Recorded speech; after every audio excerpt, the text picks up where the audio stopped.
Welcome to my YouTube channel TechGene. इस video में हम गिट के वर्कफ्लो को डिस्कस करेंगे। लास्ट वीडियो में हमने ये तो देख लिया था कि किस तरीके से हम गिट की कमांड्स का यूज करते हुए अपने कोड को गिटहब पर पुश कर सकते हैं, बट हमने गिट के वर्कफ्लो को डिस्कस नहीं करा था कि ये सारी चीजें हो कैसे रही हैं, इसके पीछे क्या वर्कफ्लो है, कौन सी ऐसी टर्मिनोलॉजीज हैं जो गिट के वर्कफ्लो से रिलेटेड बहुत इंपॉर्टेंट है। As a DevOps engineer, as a developer आपको इनके बारे में पता होना चाहिए और यही सारी चीजें आपसे इंटरव्यू क्वेश्चंस में भी पूछी जा सकती हैं। तो ये वीडियो आपके लिए बहुत ज्यादा इंपॉर्टेंट रहेगी क्योंकि इस वीडियो में हम गिटहब पर कोड दोबारा से पुश तो करेंगे, लेकिन वर्कफ्लो को समझेंगे, इन इंपॉर्टेंट टर्मिनोलॉजीज को समझेंगे जो आपके लिए बहुत ज्यादा इंपॉर्टेंट है। ठीक है, तो सबसे पहले बात करते हैं रिपोजिटरी की, जिसकी शॉर्ट फॉर्म बेसिकली रेपो होती है और ये लास्ट वीडियो में भी हमने डिस्कस करा था। ये वर्ड बार बार हमने डिस्कस करा था कि रिपोजिटरी रिपोजिटरी रिपोजिटरी क्या होती है। रिपोजिटरी बेसिकली एक ऐसी स्टोरेज लोकेशन होती है जहां पर हम अपने कोड को और उसकी हिस्ट्री को, हिस्ट्री का मतलब होता है कि आपने अपने कोड में किस फाइल में किस टाइम किस लाइन में क्या चेंजेस करी हैं, क्या मॉडिफिकेशन करी हैं, उसको बेसिकली क्या बोलते हैं, हिस्ट्री बोलते हैं। तो रिपोजिटरी बेसिकली क्या होती है, आपके कोड को और उसकी हिस्ट्री को मेंटेन करने की जगह क्या कहलाती है, रिपोजिटरी कहलाती है। रिपोजिटरी की बेसिकली दो टाइप्स होती हैं, या तो रिपोजिटरी लोकल रिपोजिटरी होती है या फिर रिमोट रिपोजिटरी होती है। अभी हम इसको भी डिस्कस करेंगे कि लोकल रिपोजिटरी क्या होती है और रिमोट रिपोजिटरी क्या होती है, दोनों में क्या डिफरेंस है। अभी हम इस वीडियो में इस चीज को भी डिस्कस करेंगे। इसके साथ साथ रिपोजिटरी का काम क्या होता है कि आपके प्रोजेक्ट की फाइल्स की चेंजेस को ट्रैक करना। देन उसके बाद अगर हम बात करते हैं वर्किंग डायरेक्टरी की, वर्किंग डायरेक्टरी बेसिकली एक ऐसी लोकेशन होती है जहां पर हम क्या करते हैं, अपने कोड को लिख रहे होते हैं, अपने कोड पर काम कर रहे होते हैं, डेवलपमेंट कर रहे होते हैं। जैसे कि हम अपने सिस्टम में आके एक न्यू फोल्डर बनाते हैं, वहां पे आके हम अपनी रिएक्ट ऐप बना लें, HTML CSS की फाइल्स बना लें, वो सारा काम जो हम कर रहे होते हैं अपने कोड के ऊपर, अपनी डेवलपमेंट कर रहे होते हैं बेसिकली एक सिंपल फोल्डर में, वो लोकेशन बेसिकली क्या कहलाती है, वर्किंग डायरेक्टरी। कि जिस डायरेक्टरी में हम क्या कर रहे हैं, अपने कोड पर वर्क कर रहे हैं। यहां पर अगर कोई भी चेंजेस होती हैं तो वो कोई गिट के थ्रू मेंटेन नहीं हो रही होती, क्योंकि वो एक सिंपल वर्किंग डायरेक्टरी है। ठीक है, इस चीज को जरा समझो। अगर हम वर्किंग डायरेक्टरी में कोई भी चीजें चेंज करते हैं तो वो कोई गिट की हिस्ट्री में मेंटेन नहीं हो रहा होता है, वो कोई वहां पर सेव नहीं हो रहा होता है। उसके लिए हमें गिट की कमांड्स यूज करनी पड़ती हैं, गिट ऐड की, कि भाई ये वाली चेंजेस को मेरी रिपोजिटरी में ऐड करवा दो, कमिट कर दो, सेव करवा दो। इन कमांड्स को हम यूज कर रहे होते हैं। वर्किंग डायरेक्टरी में अगर हम अपने कोड में कोई भी चेंजेस कर रहे हैं तो उनको गिट ट्रैक नहीं कर रहा होता है जब तक हम गिट को इनिशियलाइज नहीं करवा देते अपने प्रोजेक्ट में। ठीक है, तो इस चीज को अभी हम जब दोबारा देखेंगे तब आपको और अच्छे से समझ में आएगी। तो वर्किंग डायरेक्टरी क्या है कि एक ऐसी लोकेशन जहां पर हम अपने कोड पर वर्क कर रहे होते हैं। देन उसके बाद अगर हम बात करें लोकल रिपोजिटरी, हमने अभी डिस्कस करा कि भाई रिपोजिटरी क्या होती है, एक ऐसी स्टोरेज लोकेशन होती है जहां पर हम अपने कोड को और उसकी हिस्ट्री को बेसिकली मेंटेन कर रहे होते हैं। और फिर हमने डिस्कस करा कि रिपोजिटरी हमारे पास दो तरीके की होती है, एक लोकल रिपोजिटरी या आप लोकल रेपो कह सकते हो, और एक रिमोट रिपोजिटरी जिसको आप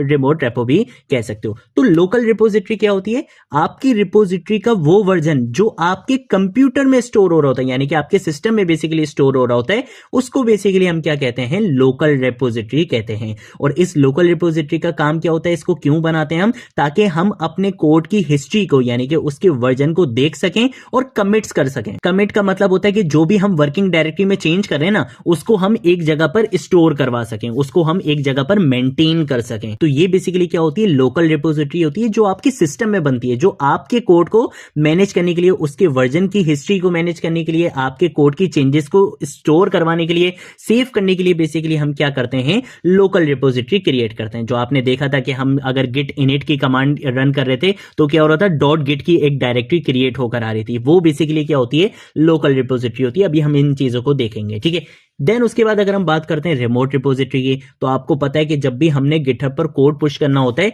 तो हम यहां पर आकर क्या कर रहे थे, एक न्यू रिपोजिटरी बनाने थे। ये बेसिकली क्या होती है, रिमोट रिपोजिटरी होती है। आप यहां पे देख सकते हो लिखा हुआ भी है कि ऐसी रिपोजिटरी जहां पर आप अपने कोड को स्टोर तो करवाते हो, लेकिन ये रिपोजिटरी बनती कहां है, प्लेटफॉर्म्स पे बनती हैं, जो आपके बेसिकली होस्टिंग प्लेटफॉर्म होते हैं, जैसे कि गिटहब हो गया, गिटलैब हो गया, ये बेसिकली क्या आपके होस्टिंग प्लेटफॉर्म्स हैं। ठीक है, तो हम यहां पे अभी किसको डिस्कस करेंगे, गिटहब को डिस्कस करेंगे।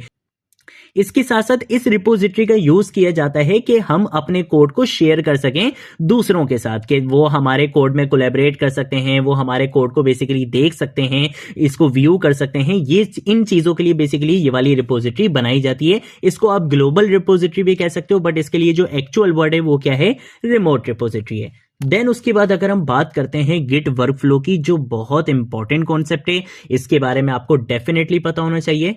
और वो वर्कफ्लो कुछ इस तरीके से बनता है। होता क्या है कि हमारे पास होती है एक वर्किंग डायरेक्टरी जहां पर हम अपनी डेवलपमेंट कर रहे हैं, हम अपने कोड पर काम कर रहे हैं।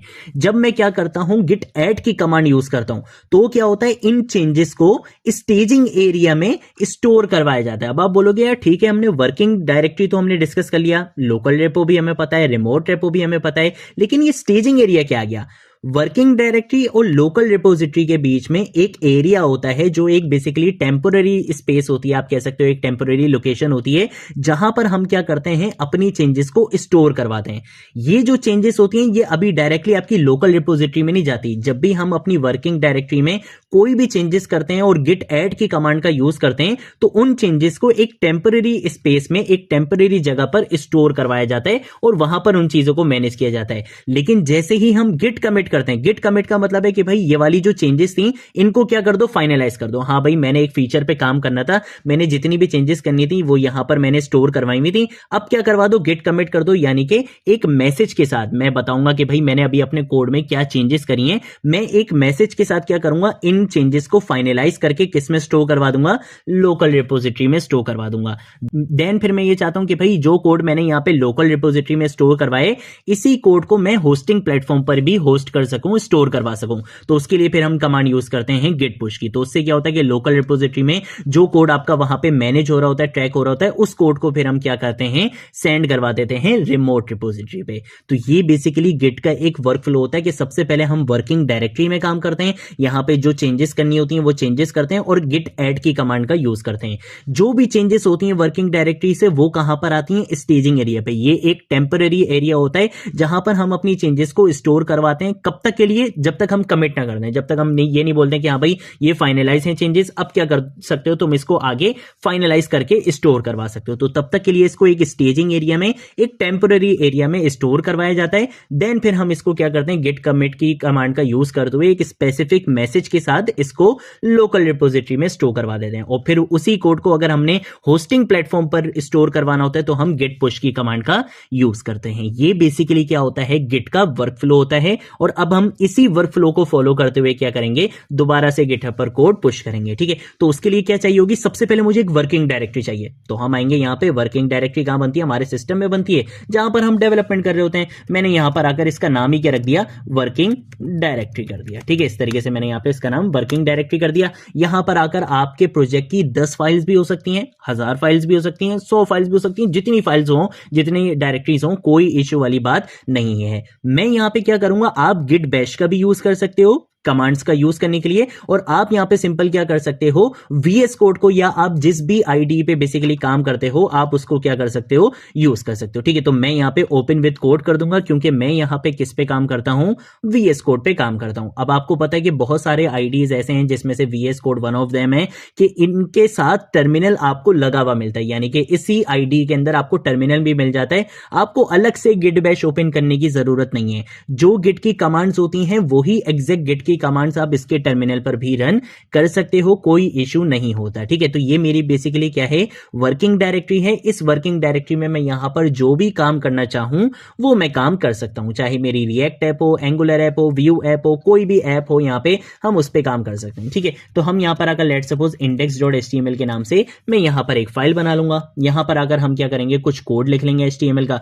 तो उसके लिए हमने यहां पर इस तरीके से कोड लिख लिया। ठीक है, यहां पर आकर मैं टाइटल लेट सपोज लिख लेता हूं गेट एंड गिटहब, और उसके बाद हम यहां पर आएंगे, यहां पर आकर मैं एक h2 का टैग लिखूंगा, इसके अंदर मैं यहां पे लिख दूंगा गेट वर्कफ्लो। ठीक है, कंट्रोल एस से क्या कर लूंगा, सेव कर लूंगा। और अब मैं क्या चाहता हूं कि भाई ये जो वर्किंग डायरेक्टरी में अभी जितना भी मैं यहां पे काम कर रहा हूं, मैं अपनी फाइल्स क्रिएट कर रहा हूं, फाइल्स के अंदर चेंजेस कर रहा हूं, कोड में चेंजेस कर रहा हूं, इसको कोई भी मॉनिटर नहीं कर रहा है, इसको कोई भी ट्रैक नहीं कर रहा है, क्योंकि ये मेरी जो वर्किंग डायरेक्टरी है यहां पर अभी गिट वाले भाई हैं ही नहीं, यहां पर अभी वो वॉचमैन है ही नहीं जो अभी यहां पे नजर रखेगा। ठीक है, तो हमें सबसे पहले क्या करना पड़ता है, गिट इनिट की कमांड का यूज करना पड़ता है। उसके लिए अब एक काम ये करते हैं कि सबसे पहले ना हम यहां पर आकर रिमोट रिपोजिटरी भी बना लेते हैं। ठीक है, तो हम यहां पर आएंगे, रिपोजिटरीज के ऑप्शन पे क्लिक करेंगे। देन उसके बाद हम क्या करेंगे, यहाँ पे न्यू के बटन पे क्लिक करेंगे क्योंकि हमें यहाँ पर एक न्यू रिपोजिटरी क्रिएट करनी है। और ये जो रिपोजिटरी है ये रिमोट रिपोजिटरी है क्योंकि इस रिपोजिटरी को जो बनाने का पर्पज है वो क्या है कि हम अपने कोड को यहाँ पर दूसरों को दिखा सकें, ठीक है, वो यहाँ पे कोलैबोरेट कर सकें, इस तरीके से कर सकें। तो ये बेसिकली क्या है, रिमोट रिपोजिटरी है। यहाँ पर आकर मैं लेट सपोज इसका नाम यहाँ पे रख लेते हैं गिट वर्कफ्लो। आप यहाँ पे कोई भी नाम रख सकते हो, ठीक है। मैंने इस रिपोजिटरी का नाम गिट वर्कफ्लो रख दिया। डिस्क्रिप्शन आप देना चाहो दे सकते हो, अदरवाइज आप ना भी दो, कोई इशू वाली बात नहीं है। पब्लिक रखोगे तो इसको हर कोई देख सकता है, प्राइवेट रखोगे तो इसको कोई भी आपके अलावा नहीं देख सकता है, ठीक है। ये रीडमी फाइल क्या होती है इसके बारे में हम आगे चल के डिटेल में बात करेंगे। देन उसके बाद मैं यहां पर आकर क्या करूंगा, क्रिएट रिपोजिटरी पे क्लिक कर दूंगा। तो जो गिट की कमांड्स होती हैं बेसिकली वो सारी कमांड्स आपको यहां पर लिखी हुई भी मिल जाएंगी। आपने इनको कॉपी पेस्ट नहीं करना है, इनको देखकर जितनी बार आप लिखोगे आपको कमांड्स खुद ही याद हो जाएंगे, ठीक है। तो हम यहां पर आ जाते हैं क्योंकि मुझे तो कमांड्स याद हैं। मैं क्या करूंगा, यहां पर आकर इसके टर्मिनल पे चला जाऊंगा, ठीक है।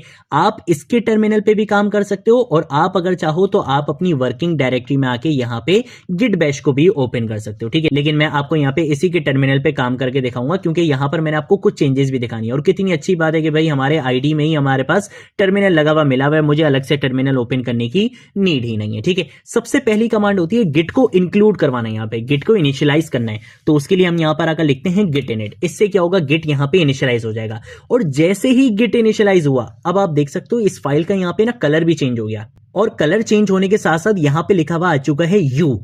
अब ये यू का मतलब क्या होता है, यू का मतलब होता है अनट्रैक्ड। अनट्रैक का मतलब यह है कि गिट यहां पे इनिशियलाइज तो हो गया लेकिन अभी यहां पे गिट किसी भी चीज को ट्रैक नहीं कर रहा है क्योंकि गिट के लिए ना ये बिल्कुल अनजान फाइल है, ये एक बिल्कुल न्यू फाइल है। गिट इसको नहीं जानता। अभी तक हमने गिट को ये नहीं बोला कि भाई तुम वॉचमैन तो हो और तुम्हें मैंने इस ऑर्गेनाइजेशन में हायर भी कर लिया है, लेकिन अभी तक मैंने इसको रिस्पॉन्सिबिलिटीज बताई नहीं है। मैंने इसको बताया नहीं है कि तुमने किन फाइल्स के ऊपर किस कोड को बेसिकली ट्रैक करना है, किन चीजों को मॉनिटर करना है। ये काम मैंने अभी तक इसको नहीं बताया। तो इसीलिए इसके लिए ये वाली फाइल क्या है, अभी अनट्रैक है। लेकिन मैं चाहता हूं कि गिट क्या कर सके, इसको ट्रैक कर सके। तो मैं यहां पर आकर लिखूंगा गिट ऐड और उसके बाद हम अपनी फाइल का नाम बताते हैं। मेरी फाइल का क्या नाम है, index.html। मैं ये भी लिख सकता हूं लेकिन ऑब्वियसली अगर मेरे प्रोजेक्ट में 10 फाइल्स होंगी या 1000 फाइल्स होंगी तो मैं बार बार आके फाइल का नाम तो लिखूंगा नहीं। तो उसके लिए हमारे पास शॉर्टकट क्या होता है कि हम यहां पे सिंपल क्या लिख सकते हैं, डॉट, कि भाई मेरी वर्किंग डायरेक्टरी के अंदर जितनी भी मैंने चेंजेस करी हैं, कोई फाइल बनाई है, उस फाइल के अंदर कोड लिखा है, कुछ भी करा है, उसको क्या करो, गिट में ऐड करवा दो। अब इस कमांड से क्या होगा कि वर्किंग डायरेक्टरी से कोड कहां पे चला जाएगा, स्टेजिंग एरिया पे चला जाएगा। यानी कि वर्किंग डायरेक्टरी से अब कोड कहां पे आ जाएगा, स्टेजिंग एरिया पे आ जाएगा, जहां पे बेसिकली मेरे इन चेंजेस को ऐड करवा दिया जाएगा टेम्पोररी के लिए, ठीक है। तो हम यहां पर आकर गिट ऐड डॉट लिखेंगे। जैसे ही मैं ये लिखूंगा अब आप देख सकते हो यहां पे ए लिखा हुआ आ चुका है और ए के आगे क्या लिखा हुआ है, इंडेक्स एडिट, कि बेसिकली ये कहां पर आ चुका है, इंडेक्स एरिया पे आ चुका है, स्टेजिंग एरिया पे आ चुका है। कि हमने यहां पे जो भी चेंजेस करी थी इसने वर्किंग डायरेक्टरी से उन चेंजेस को कहां पे स्टोर करवा दिया, स्टेजिंग एरिया पे स्टोर करवा दिया। देन उसके बाद मैंने बोला कि हाँ भाई मैंने इतना ही काम करना था। लेट सपोज मैंने यहां पे कोई नेव बार के फीचर पे काम करना था, वो काम मैंने कर लिया। अब इन चेंजेस को क्या करवा दो, फाइनलाइज करवा दो और मेरी गिट रिपोजिटरी में स्टोर करवा दो। गिट रिपोजिटरी का मतलब लोकल रिपोजिटरी। अगर मैं यहां पर आता हूं, मेरी वर्किंग डायरेक्टरी कहां है, ये रही वर्किंग डायरेक्टरी। और यहां पर आप देख सकते हो जब हम गिट इनिट करते हैं ना तो यहां पे ये जो डॉट गिट की डायरेक्टरी आती है ये बेसिकली लोकल रिपोजिटरी होती है, जहां पर गिट क्या करता है, आपके कोड की चेंजेस को स्टोर करवाता है, वर्जन को ट्रैक करता है। और ये फर्स्ट टाइम में हो सकता है आपको ना दिखे क्योंकि मैंने आपको लास्ट टाइम भी बताया था कि व्यू के ऑप्शन पे अगर आप जाओगे, शो के ऑप्शन पे जाओगे, ये हिडन आइटम्स अगर चेक मार्क हुआ है तभी ये डायरेक्टरी आपको दिखेगी, अदरवाइज नहीं दिखेगी क्योंकि ये हिडन डायरेक्टरी होती है, ठीक है। तो यहां पे बेसिकली क्या आ जाती है, लोकल रिपोजिटरी आ जाती है, जहां पर बेसिकली आपके कोड के चेंजेस को बेसिकली ट्रैक किया जाता है, मॉनिटर किया जाता है, स्टोर किया जाता है, ठीक है। तो ये लोकल रिपोजिटरी है। तो अब मैंने क्या करना है, मैंने इन चेंजेस को, जो चेंजेस अभी मैंने वर्किंग डायरेक्टरी से स्टेजिंग एरिया में रखी हैं, अब मैं चाहता हूं कि भाई इन चेंजेस को फाइनलाइज कर दिया जाए, एक मैसेज के साथ इनको लोकल रिपोजिटरी में स्टोर करवा दिया जाए, ठीक है। तो उसके लिए हमारे पास कमांड होती है गिट कमिट की, कि मैं यहां पे क्या कर रहा हूं, कमिट कर रहा हूं। कमिट के लिए हमें एक मैसेज चाहिए होता है तो मैंने यहां पे लिखा -m और मैसेज यहां पे मैं क्या लिखूंगा, लेट सपोज मैंने यहां पे लिख दिया है गिट वर्कफ्लो डन, ठीक है। है, कोई भी आप मैसेज लिख सकते हो। लेट्स सपोज अगर आपने कोई नेव बार के फीचर पे काम करा है, आप यहाँ पे लिख सकते हो nav bar feature has been done by me, इस तरीके से करके कोई भी एक मैसेज लिख सकते हो। इस मैसेज से क्या होता है, आपकी गिट की रिपोजिटरी में क्या होता है, एक डॉक्यूमेंटेशन मेंटेन हो रही होती है कि हाँ भाई इस कमिट मैसेज पे इस बंदे ने इस कोड के अंदर ये चेंजेस करे थे। ये कमिट मैसेज बेसिकली बताता है कि आपने अपने कोड में चेंजेस किए क्या हैं, जो आपने चेंजेस करे उसका पर्पस क्या था, बेसिकली वो कमिट मैसेज का मतलब होता है। ठीक है, तो यहाँ पे ABC करके नहीं डाल देना, वो एक अच्छा एक्सपीरियंस नहीं होता है। तो हम यहाँ पे क्या करेंगे, गेट कमिट -m और हमने यहाँ पे मैसेज लिखा। इससे क्या हुआ, जो चेंजेस मैंने करी थी उन चेंजेस को पहले इसने क्या करा था, जब गिट ऐड करा मैंने वर्किंग डायरेक्टरी से चेंजेस को उठाया और स्टेजिंग एरिया में जो टेम्परेरी एरिया होता है वहां पे स्टोर करवाया। जब मैंने इसको फाइनलाइज कर दिया तो फाइनलाइज करने के लिए मैंने इसको एक मैसेज भी दिया। उस मैसेज के साथ इसने क्या कर दिया, मेरी जो रिपोजिटरी थी ना, जो लोकल रिपोजिटरी थी, इसके अंदर क्या करवा दिया, इसको स्टोर करवा दिया। अब उसके बाद हमारे पास स्टेप क्या होता है कि अब मुझे क्या करना है, यहां पे जो लोकल रिपोजिटरी के अंदर मैंने कोड को स्टोर करवाया, मैं चाहता हूं यही एग्जैक्ट चेंजेस कहां पर चली जाए, मेरी रिमोट रिपोजिटरी पे चली जाए, जो कि मेरी ये रिमोट रिपोजिटरी है। अगर अभी मैं यहां पर आकर रिफ्रेश करता हूं तो ऑब्वियसली यहां पर नहीं आएगा, क्योंकि मैंने लोकल रिपोजिटरी से कोड को पुश अभी रिमोट रिपोजिटरी में नहीं करवाया है। तो उसके लिए हमारे पास 2-3 कमांड्स और होती हैं। सबसे पहले क्या करना पड़ेगा, लास्ट वीडियो में भी हमने डिस्कस करा था कि गिट की जो बाय डिफॉल्ट ब्रांच होती है उसका नाम होता है मास्टर, और यहां पे गिटहब की जो ब्रांच होती है बाय डिफॉल्ट उसका नाम क्या होता है, मेन होता है। तो हमें क्या करना पड़ेगा, अपनी लोकल रिपोजिटरी की ब्रांच का नाम रीनेम करना पड़ेगा। तो हम यहां पर आकर लिखते हैं गिट ब्रांच। ब्रांचेस क्या होती हैं इसके बारे में हम आगे चल के डिटेल में बात करेंगे।